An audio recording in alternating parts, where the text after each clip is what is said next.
Warning: this book is written for the enjoyment of adult, mature, and thinking persons. Some of it may be on topics you may find sensitive.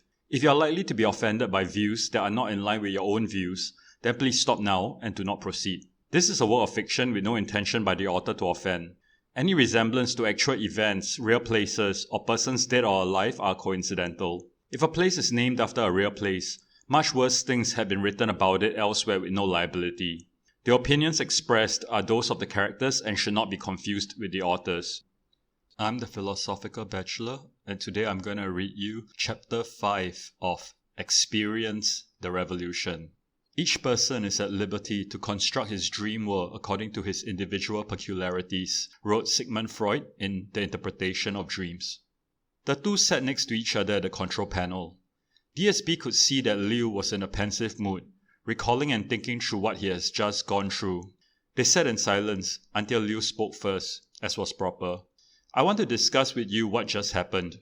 As you wish, sir. Do you already know what I'm going to say, what my experience was about? No. We normally would have a screen displaying the host's experience as it played out, but your liaison officers made clear that this was not permitted. It is because my private thoughts might then be on full display to all in the room, and that could harm national security, explained the president. We completely understand. Your people told us likewise. Liu spoke. At the start, the music faded away, leaving a profound silence. The space was a total darkness, an emptiness so intense, I'm not sure I had ever experienced that before, even in sleep. I'm not sure I can even say that there was a space. It was a complete state of absolute infinite nothingness. If in those moments I was God, and if God had eyes, I was not sure if they were opened or closed. That must have been what Buddhists would call nirvana. I can't even say I was feeling calm or feeling anything. The darkness was so immense and encompassing. I felt I could remain there forever. But soon I had a thought to see, and immediately the emptiness was filled with light. Can you imagine a brightness, but with the light falling on nothing? Just a diffused kind of brightness. Even this amazed me, and yet I knew, with my entire being, that I know everything and am all-powerful. It is not as if everything has been revealed to me. It is instead an inner consciousness that I am the originer of all things and hence all knowledge. That feeling of power was not egoistical. It was perhaps what we will grasp as a steady total confidence in our abilities, our powers. It was as if my mental powers all of a sudden were multiplied many times. In fact, not just many times, but infinite times. It was as if my eyes all of a sudden had become so large that it manages to see so much more widely and deeply, right into the very essence of things. Imagine being able to see all things at once, not just their appearance, but into their very atoms. And not just to perceive them, but to completely comprehend and understand everything there was to know about them.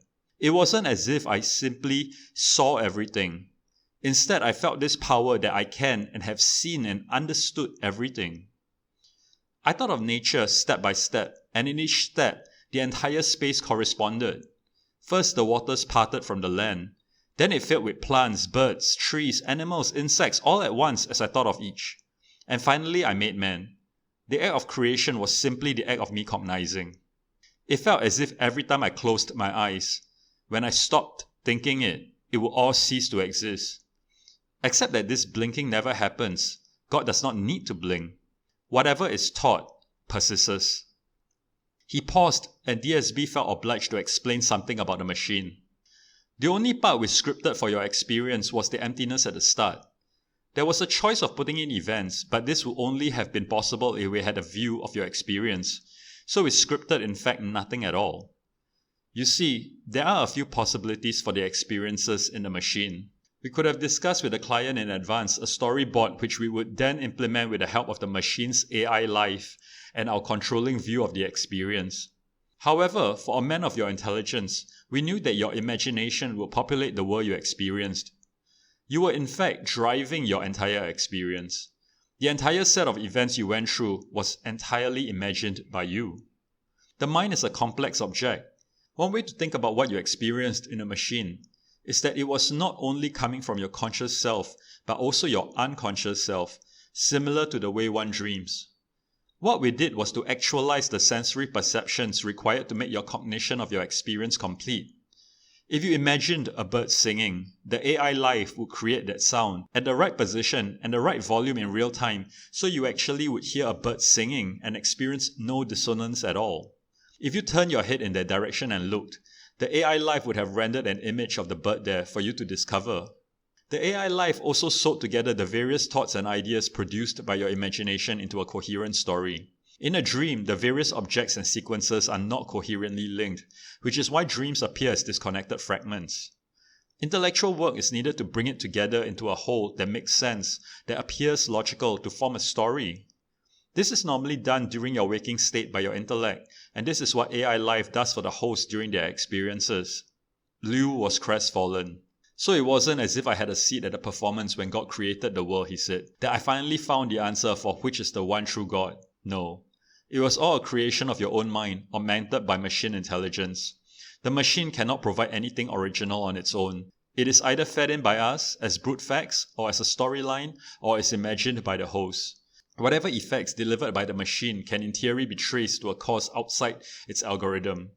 Well, that explains a lot, why the script ran like the way it was told in the Old Testament. Liu was brought up a good Catholic, though he later on studied the other major world religions also. Even he himself was unsure now what he believed, if he believed in any god at all. But his religious background must have influenced his experience in the machine. The key difference I wanted from the biblical story was that there was going to be no tree of the knowledge of good and evil in the Garden of Eden, he explained. I've always been perplexed why God could have placed such a tree in the garden if he didn't want people to partake of it. But I came to realize one thing in the world I made. It didn't matter if there was such a tree. It didn't matter if there was a fallen angel that took the form of a snake. As God, I saw all time, past, present, and future, as one single block, and for each creation I made, I can see all its possibilities and its consequences. Up to the step before man was made, the animals coexisted. Sure, they killed and ate each other in ways we may consider cruel, but in a way entirely natural to them. But it was incomplete. It was like the aquarium I have in my office.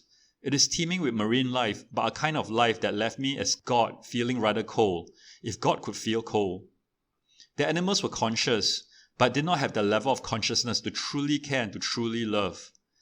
I realized then that if I wanted that love, if I wanted the very existence of love, I needed to create a being that had sufficient consciousness to love another on its own volition.